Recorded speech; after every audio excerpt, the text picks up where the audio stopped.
Caesar সম্পর্কে ইসলাম কি বলে? সিজার করা কি জায়েজ আছে? নতুন বিয়ের পর মেয়ে বাড়ি থেকে ছেলের বাড়িতে আম, কাঁঠাল, বকরি ইত্যাদি পাঠানোর প্রথা কি শরীয়ত সম্মত? চাদরের ডান পাশে পেশাব লেগেছে, বাম পাশে বিছানার চাদরের উপর কি নামাজ আদায় করা যাবে? যেই দিনে জন্ম ওই দিনে বিবাহ হলে কি কিছু হয়? জমজমের পানি দাঁড়িয়ে পান করা যাবে কিনা? খাত্তার অনুষ্ঠান করা কি জায়েজ?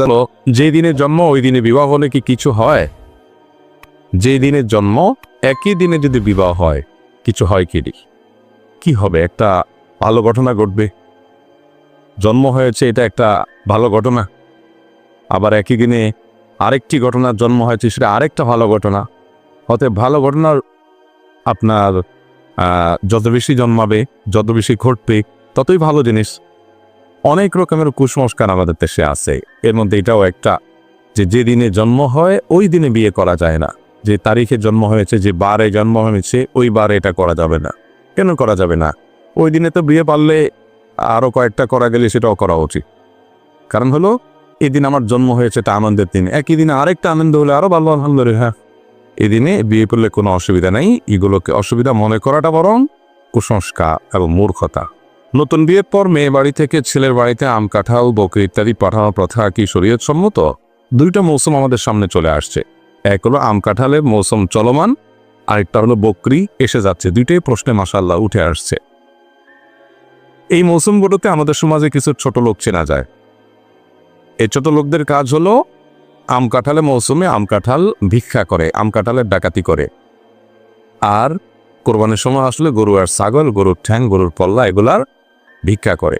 আমরা এর আগে বারবার ঘোষণা করেছি, যাদের ইফতারের অভাব আছে, ছেলের শ্বশুরবাড়ি থেকে বা ছেলে নিজের শ্বশুরবাড়ি থেকে বৌমাকে খোঁচায় তার বাবার বাড়ি থেকে ইফতারের দাবি মরার পরিবর্তে যে কাজটি করতে পারেন সেটা হলো আমাদের আসন্না ফাউন্ডেশনে দরখাস্ত করতে পারেন। আমরা আপনাদেরকে ইফতার দেওয়ার ব্যবস্থা করব ইনশাআল্লাহ।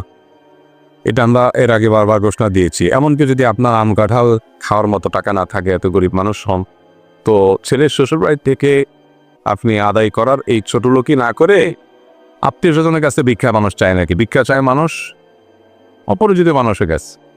আপনি ছেলের শ্বশুরবাড়ির কাছ থেকে এটা দাবি করলেন, মানে কি? বের বাড়িতে ভিক্ষা চাইলে তো লজ্জার কথা। এই ভিক্ষাটা আপনি বৌমার কাছে না চাই, আপনি আমাদের কাছে চা, আমরা কাউকে জানাবো না, গোপনে আপনাকে দিয়ে দিই। বুঝতে পারছেন কথা? আপনার বকরি নাই, কোরবানি করানো হতো, আপনার গোশত খাওয়া দরকার, আপনি আমাদের কাছে দরখাস্ত করেন, আমরা গোশত পৌঁছে দেবো ইনশাআল্লাহ আপনার কাছে। কিন্তু ছোট লোকই করিয়েন না। যুবকদেরকে এ ব্যাপারে জাগতে হবে। কবর দিতে হবে এদেশে যৌতুক প্রথা। যৌতুক প্রথাকে কি দিতে হবে? কবর দিয়ে ফেলতে হয়, এটাকে অতীত করে ফেলতে হবে। এর যে ছোট লোকই আর কিচ্ছু নেই। একটা মানুষ আস্ত মেয়ে দিয়ে দিয়েছে, তারপর আবার আপনার আম কাঁঠাল দিতে হবে সাথে। কেন রে বাবা? আম কাঁঠাল তো আপনি দিবেন শ্বশুরবাড়িতে নিয়ে আনে, কারণ আপনাদের মেয়েটা দিয়ে দিচ্ছে না। হারে, এর দাম তো আমি পরিশোধ করতে পারবো না, অন্তত কিছু আম কাঁঠাল খানা। শ্বশুরবাড়িতে কিছু আম কাঁঠাল নিয়ে বলবেন যে কিছু আম কাঁঠাল অন্তত নেন, এই মেয়ের তো দাম আমি দিতে পারো। মেয়ে দিয়ে দিছে, আবার সাথে আম কাঁঠাল দাবি করেন। এর চেয়ে বড় নোংরামো আর কি হতে পারে? খুব ছোট লোক, খুব ছোট লোক। এগুলো জায়েজ নাই, এগুলো গুনাহের কথা, মনে রাখবে। চাঁদাবাজি এবং স্পষ্টত অপরাধ। এরপর প্রশ্ন হলো, খাতনার অনুষ্ঠান করা কি জায়েজ আছে? খাতনার অনুষ্ঠান করা, বাচ্চাদের খাতনা হলে, মুসলমানি হলে অনুষ্ঠান করা রসম বা প্রথা আমাদের সমাজে প্রচলিত আছে।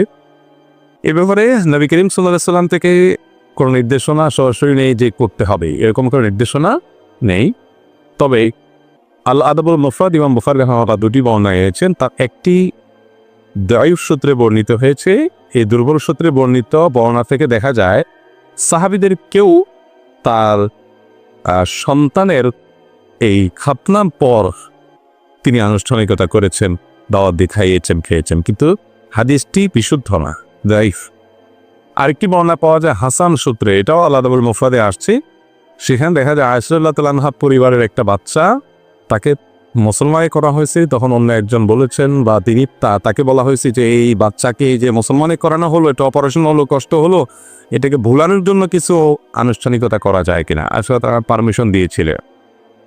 তো সেটা অবশ্য এই আজকের এই মুসলমানের মতো না, বাকি কিছুটা আনন্দ বিনোদনের অনুষ্ঠান, যাতে করে বাচ্চা একটু খুলে। তো এগুলো মৌলিকভাবে প্রায় সব ফুকায়ে কেরাম, মশহুর যত ফুকায়ে কেরাম আছেন, তাদের মন্তব্য হলো এগুলো মৌলিকভাবে জায়েজ আছে, বরং মুস্তাহাব, ভালো। খাতনাকে কেন্দ্র করে অনুষ্ঠান করলে সেটা ভালো, সুন্নাত পর্যায়ে। কোরআন হাদিস কর্তৃক নির্দেশিত বা সুন্নত করণীয় আকিকা যেরকম এরকম না, কিন্তু কেউ করতে চাইলে করতে পারে, নিষিদ্ধ নয়।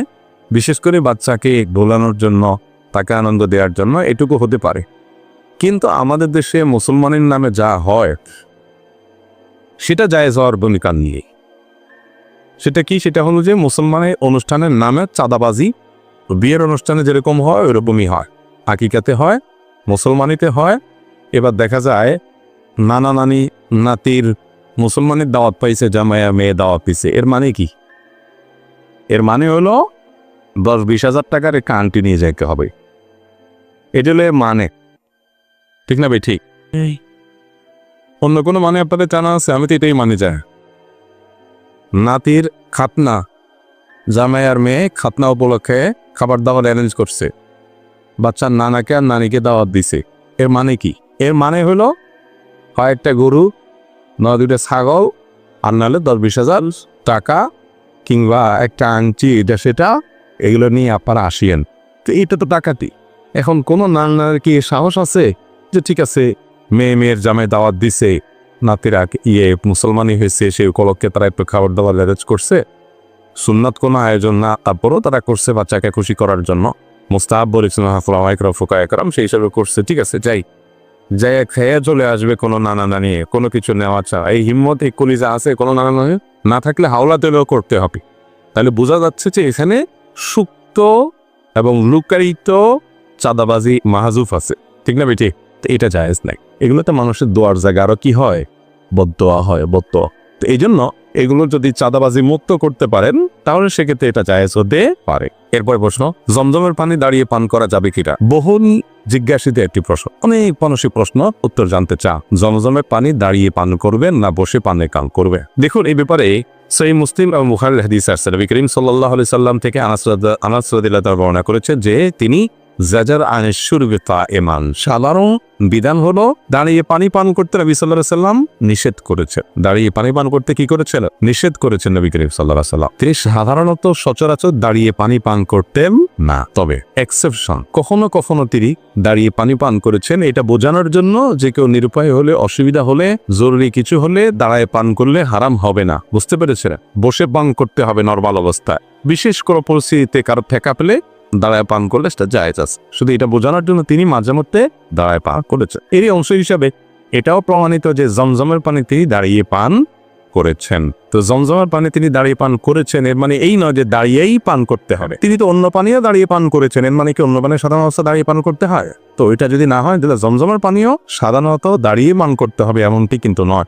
আমাদের দেশে অনেকে জমজমের পানি দিলে ওইটা নিয়ে উনি দাঁড়ায় যায়, বসা থেকে দাঁড়ায় যায়। কারণ জমজম পান করতে হলে কি করতে হয়? উনি মনে করেন দাঁড়ায় পান করতে হয় না। এরকম কোনো হাদিস নাই যে নবী করিম সাল্লাল্লাহু আলাইহি সাল্লাম বসা থেকে দাঁড়ায় গেছেন জমজমের পানি পান করার জন্য, বা সাহাবীদের থেকে এরকম কোনো হাদিস আমার জানা নাই যে বসা থেকে দাঁড়াইছেন পান করার জন্য, দাঁড়ানো অবস্থা পানি পাইছেন পান করছেন, এরকম পাওয়া গেছে। সেটা হয়েছে বললাম নবী করিম সাল্লাল্লাহু আলাইহি সাল্লাম অনেক বিষয় নিষেধ করার পর সেটা করতেন জায়েজ প্রমাণ করার জন্য। কথা কি বুঝাতে পারছি? এই জন্য জমজমের পানি অন্য 10টা পানির মতো সাধারণভাবে বসেই পান করবেন, দাঁড়ানো অবস্থায় কখনো পান করার প্রয়োজন হলে জায়েজ। এটা হলো ফোকায়ে কেরামের অনেকের মত এবং এটা অধিকতর যুক্তিযুক্ত বলে আমার কাছে মনে হয়েছে। হাদিসগুলো সবগুলোকে গাটাগাটি পর ফোকায়ে কেরামের সবগুলো মতামত একসাথ করার পর মনে হচ্ছে এটাই শক্তিশালী। তবে অনেক ফকিগণ, অনেক ওলামায়ে কেরাম দাঁড়িয়ে জমজমের পানি দাঁড়িয়ে পান করাকে মুস্তাহাব, উত্তম বলেছেন। ওই যে নবী সাল্লাল্লাহু আলাইহি ওয়াসাল্লাম একবার করেছেন, সেটাও তার থেকে করেছেন কোনো প্রমাণিত আছে। ওই হাদিসটার কারণে তারা জমজমের পানি দাঁড়ায় পান করাটাকে মুস্তাহাব বলেছেন ফোকায়ে কেরাম। অতএব কেউ ওই ফোকায়ে কেরামের মতের উপর আমল করলে তার সে আমলকে গুনাহ হয়েছে, বেদাত হয়েছে, এনকার করা যাবে না। বাকি সাধারণ পানির মতো এই পানিটাও সাধারণভাবে পান করাটাই অধিকতর যুক্তিযুক্ত বলে আমার কাছে মনে হয়েছে। জি, এরপরে প্রশ্ন হলো, চাদরের ডান পাশে পেশাব লেগেছে, বাম পাশে বিছানার চাদরের উপর কি নামাজ আদায় করা যাবে? চাদরের যদি এক পাশে পেশাব লাগে বাচ্চা, অন্য পাশে আপনি নামাজ পড়তে পারেন, কোনো অসুবিধা নেই। বিশেষ করে রুকু সেজদা উঠা বসা যখন যাবেন, যদি এখানে রুকু সেজদা করার কারণে ওইটা না লাগে, মানে এত ছোট কাপড় যে একটা অংশে সেজদা করলে ওইটাতে টান খায়, লাগে, শরীরের সাথে লাগার সম্ভাবনা তৈরি হয়, এরকম যদি না হয়, অনেক বড় চাদর, এক কোনা পেশাব আছে, অন্য কোনা আপনি দাঁড়ায় নামাজ পড়ছেন, এটা জায়েজ আছে। আমার বাবা মারা গেছেন টয়লেটের ভেতর, কিন্তু আমি রোজায় স্বপ্ন দেখেছি তিনি একটি সুন্দর বিছানায় শুয়ে আছেন এবং কালিমা পাঠ করতে মারা যাচ্ছেন। এর ব্যাখ্যা কি হতে পারে? কোনো মানুষ, কোনো মুসলমান যদি টয়লেটে মৃত্যুবরণ করে, এর মানে এই না যে লোকটা জাহান্নামী। এত সহজ সমীকরণ করার সুযোগ নাই। মৃত্যুটা কোথায় হয়েছে এটা বড় বিষয় নয়, মৃত্যু অবস্থায় তিনি ইমানদার কিনা সেটা হলো বড় বিষয়। একজন ইমানদার তার মৃত্যু যদি টয়লেটেও হয় তিনি আল্লাহর কাছে নাজাত পেতে পারে, আরেকজনও বেঈমান আল্লাহর প্রতি অবিশ্বাসী তার মৃত্যু খুব আলিশান রুমের মৃত্যু হয়েছে, তারপরও সে জাহান্নাম।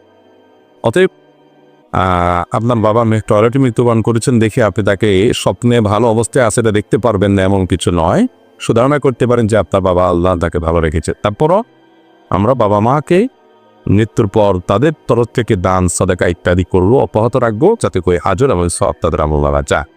এরপরে প্রশ্নটি আমি উচ্চারণ করছি না, কিন্তু প্রশ্নটির খোলাসা হলো যে কোনো স্বামী যদি স্ত্রীকে এমন কোনো কাজ করতে জোরাজোরি করে যেটি আল্লাহ তাআলা অনুমোদন নাই, হারাম, সেটা সহবাসের সময় বা অন্য সময় বা, তো স্বামীর সেই নির্দেশ মানা যাবে না। লা তাআতা লিমাখলুকিন ফি মাসিয়াতিল খালিক। আল্লাহ নির্দেশ লঙ্ঘন হয় এরকম কোনো কাজ পৃথিবীতে কারোর নির্দেশ মানতে গিয়ে করা যাবে না, সেটা স্বামীরও না বা পান্তা। বুঝাতে পারছি? এক্ষেত্রে স্ত্রী তার সাধ্য অনুযায়ী প্রতিরোধ গড়ে তুলবেন, বাধা দিবেন কৌশলে বিভিন্নভাবে, কিন্তু কোন অবস্থাতেই হারামের কাছে মাথা নত করবে না।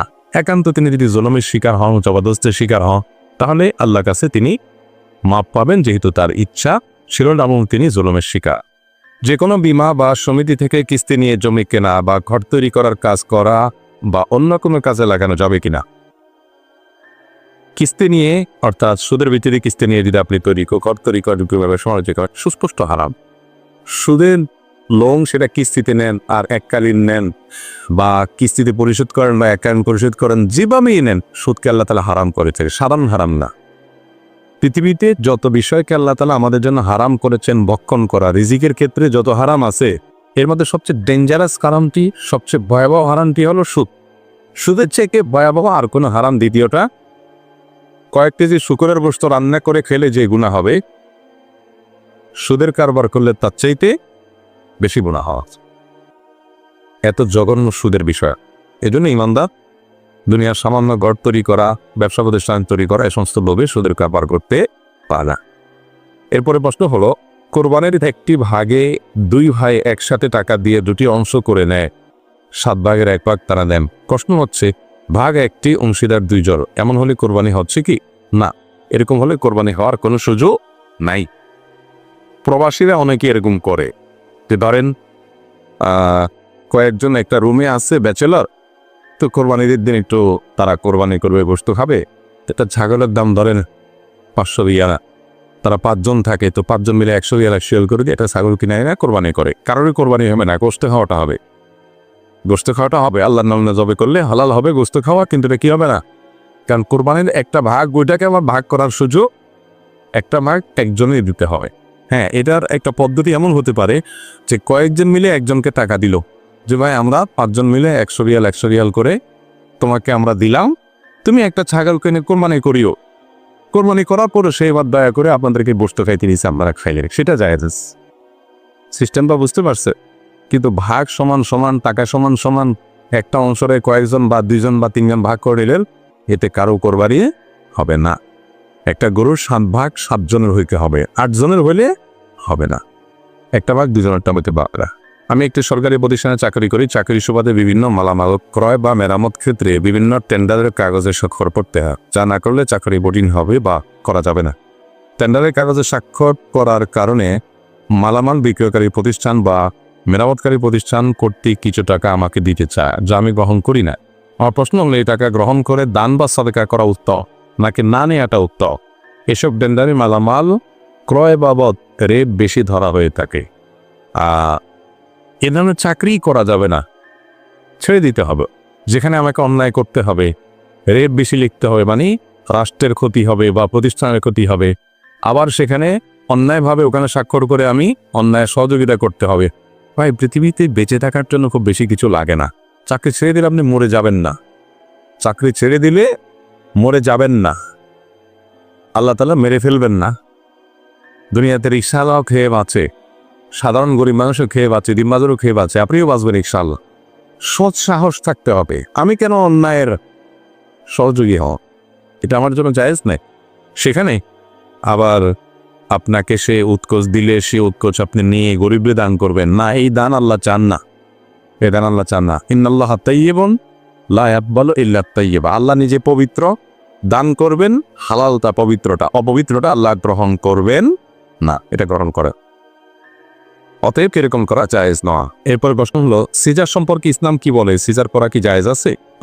মেয়েদের গর্ভ খালাসের জন্য সন্তান প্রসবের সময় যদি তা কারোর সিজারের প্রয়োজন হয়, বাচ্চার পজিশন এবং সার্বিক অবস্থা বিবেচনা করে বিচক্ষণ ডক্টরগণ যদি সিজার করতে নির্দেশ না করে এবং এর কোনো বিকল্প না থাকে, তাহলে এটা জায়েজ আছে, কারণ কোনো অন্য উপায় চিকিৎসার অংশ হিসাবে এটা জায়েজ আছে। কিন্তু যথাসম্ভব আপনার এক্ষেত্রে প্রপার ট্রিটমেন্ট হচ্ছে কিনা, প্রপার ডায়াগনোসিস হচ্ছে কিনা, প্রপার পরামর্শ হচ্ছে কিনা, এই বিষয়গুলোকে নিশ্চিত করার চেষ্টা করতে হবে। অনেক মেয়েরা আজকাল শখ করে কি করে সিজার করে, শুনি শখ করে নাকি সিজার করে। অদ্ভুত ব্যাপার সেপা, মানে নর্মাল ডেলিভারিতে একটু কষ্ট বেশি হয়, সেজন্য সিজারে তারা চলে যায়। অথচ সিজার মানে কি? পেটের এক মাথা থেকে আরেক মাথা পর্যন্ত কেটে ফেলা, সেটাকে আবার জোড়া দেওয়া, সেটা আবার জোড়া লাগা। আর নর্মাল ডেলিভারি হলে আজকে ডেলিভারি না হাসপাতালে, কালকে মহিলা ছাড়পত্র পেয়ে যায়। আর সিজারের রোগী 3 দিন 4 দিন 5 দিন বেডে শুয়ে থাকতে পারে। হয়তো বাহ্যিক একটু সাময়িক একটু কষ্ট হয় প্রসবের সময়টাতে, কিন্তু আগে পরে পুরো সময়টা সুখ। অতএব এগুলোর নির্বুদ্ধিতা ছাড়া আর কিছুই নয়। আমাদেরকে আজকাল শৌখিনতার নাম দিয়ে, আধুনিকতার নাম দিয়ে শয়তান এমন এমন পদ্ধতিতে নিয়ে যাচ্ছে যে আমরা ধ্বংসের দিকে চলে যাচ্ছি। সিজারের সবচেয়ে বড় ক্ষতির একটা তো হলো যে বাচ্চা যদি সিজারে হয় তাহলে সেক্ষেত্রে খুব বেশি বাচ্চা নেওয়ার সম্ভাবনা থাকে না নাকি। তো সেটা যদি হয়, এটা তো বিরাট একটা লস। আপনি বিয়ে করেছেন, আল্লাহ তাআলা আপনাদের ঘরে সংসারে যদি 2 4 5টা 7টা 10টা 12টা বাচ্চা দেয়, বিরাট সম্পদ। এই বাচ্চা টাকা দিয়ে কেনা লাগলে কি করতে? সেখানে একটা পরে আন না, 2টা পরে আন না। এগুলা যারা বোঝায় আমাদেরকে ভুল বোঝায়। এগুলোর পরিণতি কি হয় চায়নারা জানতেছে, এগুলোর পরিণতি কি হয় উন্নত বিশ্বের লোকেরা জানতেছে। জন্মের হার যখন থেমে যায়, একটা সভ্যতা বিলুপ্তির দিকে চলে যায়। এটা নতুন করে গ্রো করা যায় না, কঠিন হয়। মানুষের জন্ম পৃথিবীর জন্য কখনো অকল্যাণের না। মানুষ কখনো জনসংখ্যা কখনো সমস্যা নয়, এটাকে জনসম্পদে রূপান্তরের চেষ্টা করতে হবে। আপনারা প্রায় একটা স্লোগান শুনেন না, ওই যে ছোট পরিবার সুখী পরিবার, শুনেন না? ছোট পরিবার মানে 1টা 2টা বাচ্চা থাকে, আপনি সুখে থাকবেন। আমি তো উল্টাটা দেখি, যত ঘরে ঘরে অশান্তি দেখেন, ওই 1 ছেলে 1 মেয়ে ওখানেই। কারণ ওই একটা অমানুষ হলে পুরো জীবনটাই শেষ। আর যাদের 8টা 10টা বাচ্চা আছে, এদের যদি 2 4 5টা অমানুষ হয় তাতে কিছু আসে যায় না। একটা মানুষ হইলে যথেষ্ট, ঠিক না? ঠিক। বড় পরিবারের সবগুলাই অমানুষ হয়েছে, একটা মানুষের জাত হয় নাই, বাপ মার কষ্টই কষ্ট, এরকম ঘটনা দেখছেন আপনারা। কিন্তু ওই তথাকথিত 1 ছেলে 1 মেয়ের, একটা লন্ডন চলে গেছে আর একটা কানাডা চলে গেছে, 2টা 2 জায়গায় যায়, অমানুষ হয়ে গেছে, বুড়াবুড়ি দুনিয়াতে মরে, দেশে থেকে মরে, এরকম ঘটনা বহুত আছে না? তাহলে কে বলছে এই সমস্ত কথা? ছোট পরিবার সুযোগ পরিবার, জনসংখ্যা এটা কখনো সমস্যা নয়। এই থিওরি ভুল। যারা এই থিওরি আমদানি করেছে তারা নিজেরা এখন বিপদে আছে। এখন ভর্তুকি দিয়ে সন্তান জন্ম দেওয়া হইতে পারতেছে না। বিভিন্ন দেশে দেশে আপনারা জানেন না, সন্তান হলে ভর্তুকি দেয়, কিন্তু আর হইতে পারতেছে না। আরে আমাদের দেশে এটা নেয়ামত, আলহামদুলিল্লাহ। 7-8টি সন্তান হয়েছে, বাতে মারতেছে, এরকম পাইছেন একজনও?